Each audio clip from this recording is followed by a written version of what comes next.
diferentes, assim. É inegável a evolução defensiva do Botafogo, né, que atingiu agora com 9 jogos no segundo turno, a mesma quantidade de jogos do primeiro turno inteiro sem sofrer gols. O Adrielson até foi eleito na nossa transmissão o craque do jogo. É claro que isso você sempre enfatiza que não se restringe à dupla de zaga, que também inegavelmente funcionou. A que você atribui esse momento defensivo tão positivo?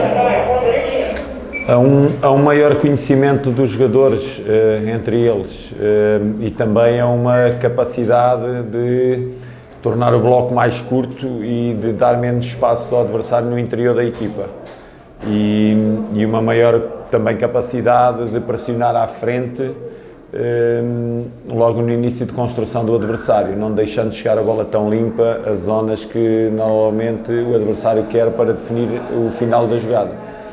E eu tenho dito muitas vezes que a arte de defender é tão arte como a arte de atacar. Há quem ache que no futebol defender é mais fácil do que atacar. Eu acho que é muito mais difícil defender que atacar, porque enquanto defender é um trabalho, tem que ser um trabalho de 11 jogadores, muitas vezes o ataque resume-se a um jogador que pega na bola, dribla 2 ou 3 e pode fazer um golo. É impossível uma equipa defender com um e tem que defender com os 11. Portanto, essa arte de defender a equipa neste momento tem controlado bem. Nós nos últimos jogos não temos sofrido golos, acho que nos últimos 4 jogos temos um golo sofrido.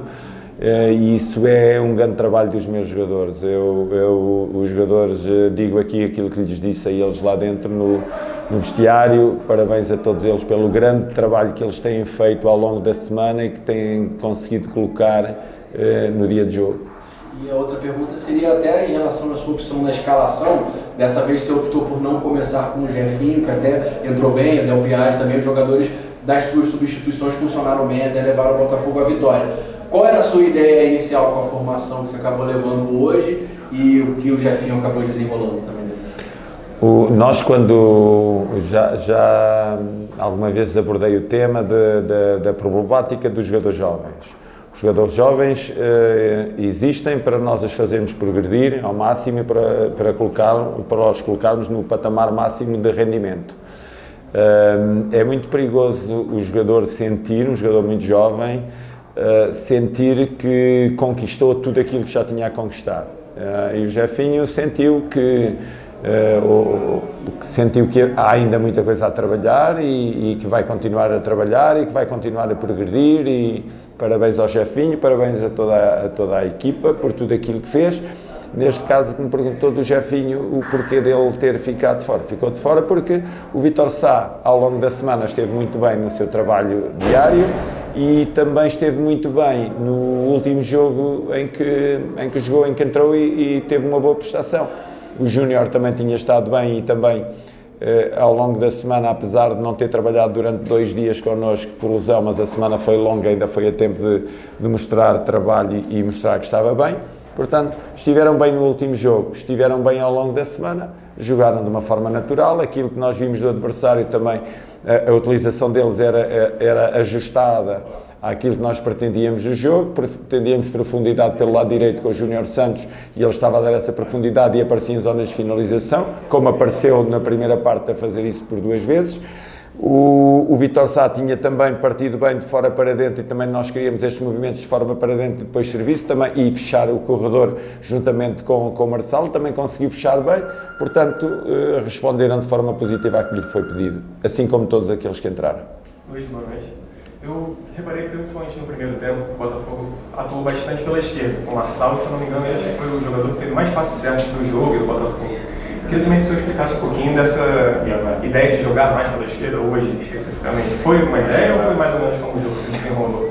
Era importante nós termos o equilíbrio defensivo permanente e ao projetarmos um dos laterais e ela começou a sair mais pelo lado esquerdo, o outro tinha que se fixar mais no equilíbrio defensivo, juntamente com o Tchê, juntamente com os 2 centrais, por equilíbrio 4, sem retirarmos o Tchê do jogo, mas sempre também com muita preocupação de equilibrar a equipa, porque sabíamos que o Goiás, a partir do momento que o seu guarda-redes tivesse a bola na mão ou interceptasse, lançava rápido o ataque e nós não podíamos em momento algum ser apanhados em desequilíbrio. Portanto, o nós termos ido muito mais vezes sobre o nosso lado esquerdo do que sobre o o nosso lado direito, também porque o Piazon deu mais profundidade ao lado esquerdo e aliás, há 3 cantos e que nós ganhámos em profundidades do Piazon. O Piazon, ao longo do jogo, e era a estratégia nossa, ele aparecer muito à profundidade e ser um homem que, vindo de segunda linha, quebrava a última linha defensiva do adversário, e isso fez com que o Marçal também se projetasse mais. Portanto, foi estratégico, sim, foi estratégico aproveitar mais o lado esquerdo do nosso ataque no primeiro tempo e continuar a fazê-lo com a entrada do Jefinho, pois já estava ali algum desgaste no Vítor, e para aumentarmos o nosso volume sobre esse lado, e conseguimos aumentar o volume sobre esse lado. Foi justamente por essa boa, inclusive. Sim. E na escalação inicial, a gente reparou que a primeira vez que o senhor escala jogadores que chegaram, todos os jogadores dos 11 iniciais chegaram esse ano, com o Botafogo. Até que ponto isso impacta no dia a dia, até no entrosamento da equipe também? E além das questões de substituição não, desculpa, mas da ausência, principalmente do Eduardo e do Lucas Fernandes no meio de campo. Eu acho que neste momento falar das ausências é algo que é um pouco desrespeitoso por todos os jogadores que eu trouxe e por todos os jogadores utilizados e pelo grupo de trabalho. Estão ausentes, não contaram para o jogo, estamos a falar do jogo, não vou falar dos jogadores que estiveram ausentes, peço desculpa.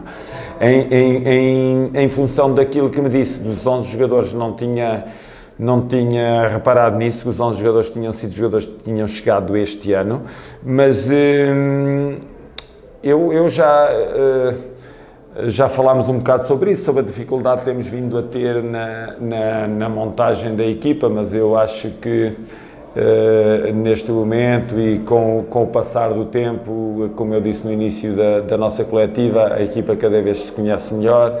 E os jogadores treinam juntos e treinam bem. Também já disse várias vezes que os resultados podem não aparecer como não apareceram durante várias rodadas, mas uma coisa ninguém pode apontar aos jogadores: falta de trabalho, falta de dedicação, falta de ambição. Sempre trabalhamos com muita ambição, muita determinação, e isso fez refletir hoje no jogo e cada vez se vai refletir mais na nossa equipa. É uma equipa que joga fora e em casa também, como eu disse, com o mesmo intuito, o intuito de ganhar o jogo, a intenção de ganhar os jogos, e vamos ser assim. A nossa identidade é uma mentalidade de vitória e é uma mentalidade as dimensões do terreno de jogo são iguais em todo o mundo, então vamos jogar em qualquer estádio para ganhar o jogo. Isso é uma... Você vai perguntar? Não é mesmo? Não, só ia perguntar, já que me ocorreu aqui, se eu não me engano, o Marçal e o Cuesta, você perde pro jogo contra o Palmeiras, né? Isso, eles levaram o terceiro cartão amarelo. A gente estava exaltando justamente a virtude defensiva do Botafogo. O time, assim, pelo trabalho que vocês vêm fazendo, vem desenvolvendo para justamente enfrentar o Palmeiras, ele está preparado para suprir metade da sua linha defensiva? No início, lembro-me de quando falámos antes do jogo, falou-me das ausências. Eu disse-lhe e a minha resposta foi: todos os jogadores estão preparados porque todos eles trabalham muito bem ao longo da semana. A resposta é exatamente a mesma. Todos os jogadores estão preparados para entrar no 11 que inicia os jogos, portanto não é algo que não me preocupa. Tenho muita confiança nos meus jogadores. E então, para complementar também essa questão da plena confiança, o Del Piazza entrou hoje também, depois de 2 meses parado, um tempo sem ser relacionado também, se não me engano, a última vez que ele... Sim, ele teve muitos problemas físicos, ele esteve para aí 1 mês lesionado, sim, no último médico.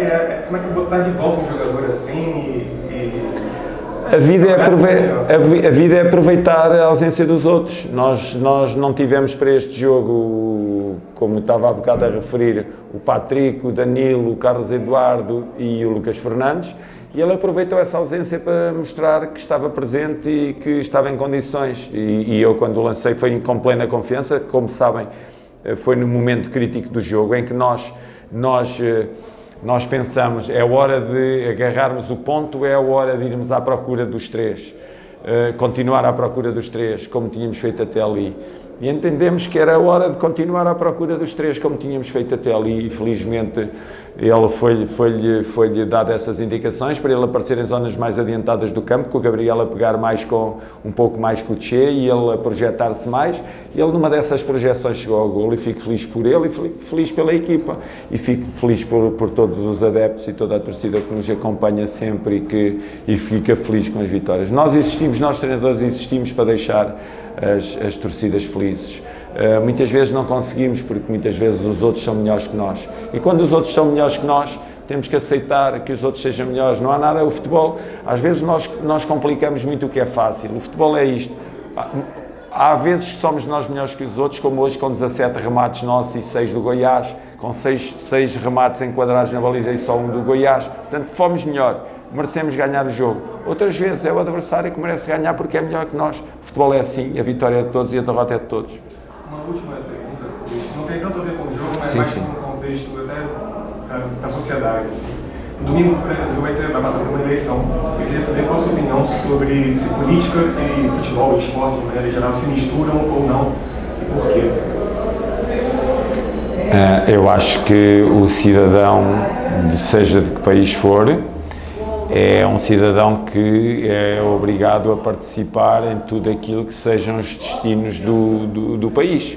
Portanto, aquilo que eu tenho a dizer é que política e futebol são coisas diferentes, são vivências diferentes, mas são duas áreas em que o cidadão se sente muito bem a participar, quer no desporto, quer na política. E eu acho que no próximo fim de semana é a hora de um ato político, assim como é a hora dos jogos, portanto duas coisas diferentes, mas que o cidadão brasileiro sei que vai estar ao seu melhor nível a participar nessas duas ações, da política e no futebol. Tem até alguns jogadores que se engajam mais nisso, né? O Richarlison da seleção é um jogador que costuma se manifestar. Você costuma lidar bem com isso, assim, com os jogadores, eles têm a liberdade para se engajar ou não, emitir opiniões em assuntos, assim, às vezes fora do futebol? Você acha que é um assunto que eles devem tentar se preservar? No meu país, que é Portugal, nós vivíamos debaixo de uma ditadura e em 74 foi 25 de Abril, tinha eu 12 anos. Nessa altura eu percebi que a liberdade era algo que deve fazer para sempre parte do ser humano e, portanto, o ser humano é livre de se manifestar desde que seja de forma educada e respeitosa. É aquilo que eu aconselho sempre e aconselhei sempre as minhas filhas, para se manifestarem de forma respeitosa e respeitosa pelo outro ser humano e sempre educada, para também terem o respeito e a educação do ser humano mais próximo. Portanto, é a mesma coisa que eu digo sobre isso. Toda a gente se deve manifestar, até que seja com respeito, porque a liberdade existe, nós somos uns seres livres, mesmo que muita gente pense que não somos seres livres. Quando nos aprisionam, há uma coisa que não nos conseguem aprisionar, é a nossa mente. Sempre ela é livre. Podemos estar numa prisão, mas a mente ninguém nos prende. Portanto, devemos manifestar sim.